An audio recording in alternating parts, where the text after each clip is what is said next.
నాకు వారంత అనుభవం లేదు కాబట్టి like to learn it's learning పార్ట్గా తీసుకున్నాం.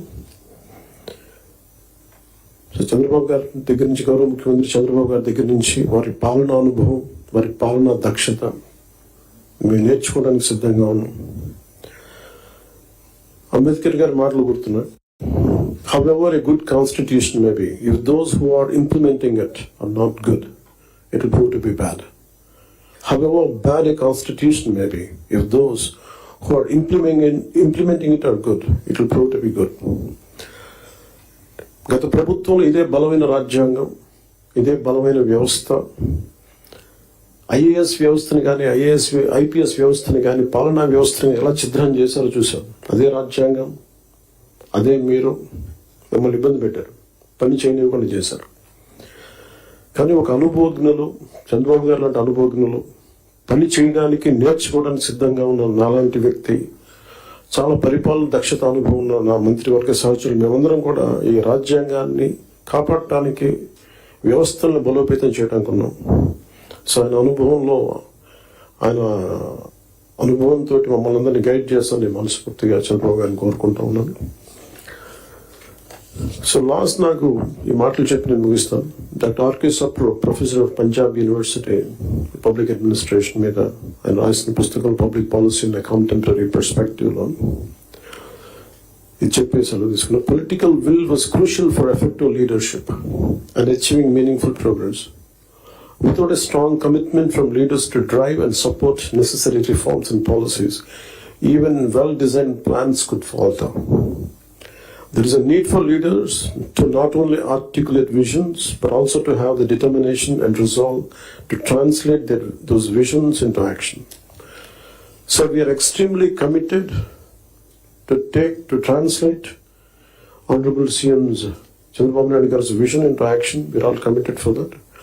And I plead you and expect you to extend your best efforts for this administration.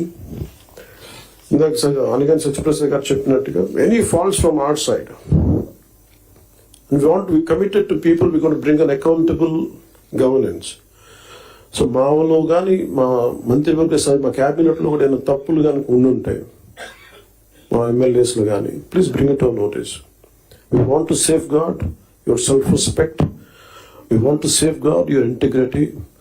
Me administrative ఈ ప్రాసెస్లో మా వల్ల మీకు ఒక అడుగు ముందు పడాలి తప్ప ఒక అడుగు వెనక్కి వేయకూడదు, ఇబ్బంది పడకూడదు. అలాంటి తప్పులు ఏదైనా ఉంటే మా తరఫు నుంచి దయచేసి తెలియచేయండి. Will correct our cells.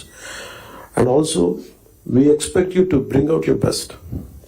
This state has gone back by 20 years, 25 years, almost a decade back. State bifurcation నుంచి కూడా ఈ రోజు దాకా మేము నలుగుతానే ఉన్నాం. And this state's development is very essential for the integrity of this nation. ఎందుకంటే ఇక్కడ కనుక ఏమాత్రం కొంచెం సామాజిక రాజకీయ గొడవలు ఉంటే మన దేశ సమగ్రత కూడా ఇబ్బంది కలిగే పరిస్థితులు ఉంటాయి. ఎందుకంటే చాలా బాధల్లో ఉన్నాం. 20 years we really suffered post bifurcation.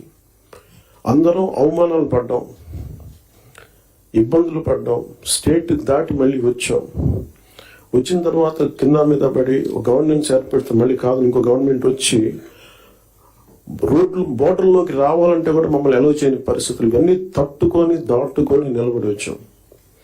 So we are very very committed to give a bright future for this state. All of us, ప్రతి political leader they think of demographic dividend. So యువతలో మనకు శక్తి ఉంది అనుకున్నాక యువతని ఎంత బలంగా దిశానిర్దేశం చేయాలనేది ఆనరబుల్ సీఎం గారు మేము మాట్లాడుకున్నప్పుడు ఈ స్కిల్ సెన్సెస్ ఒకటి చాలా ఎసెన్షియల్ అని. So we want you to be a part of it. ఆ స్కిల్ సెన్సెస్ సంబంధించి మీ సలహాలు సూచనలు చాలా చాలా అవసరం. అండ్ 2047 ఇండియా సూపర్ పవర్ కావాలి, నెంబర్ 3కి వెళ్ళాలి అనే భాగంలో ఆంధ్రప్రదేశ్ కూడా వికసిత ఆంధ్రప్రదేశ్ ముందుకెళ్ళాలంటే ఈ విషయంలో మేము ప్రభుత్వం అనుకున్న కార్యక్రమాలన్నింటిలో కూడా మీరు మొత్తం సలహాలు సూచనలు వాళ్ళని మనస్ఫూర్తిగా తెలియజేసుకుంటాం.